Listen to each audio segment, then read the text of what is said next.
ইন্দুবালা ভাতের হোটেলের সিরিজটা দেখার পর থেকে যখনই মানকচু সিজন আসে, এই মানকচু বাটার ক্রেভিং আমার হতেই থাকে।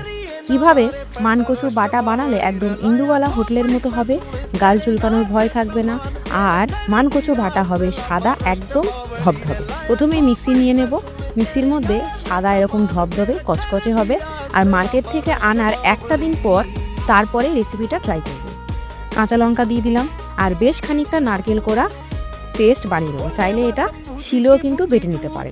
তারপরে দিয়ে দেব সাদা সর্ষে বাটা, তাহলে কিন্তু মানকচু বাটার রং একদম সাদা হবে। স্বাদ মতো লবণ আর বেশ কিছুটা সর্ষের তেল দিয়ে আরও একবার পেস্ট বানিয়ে নেব।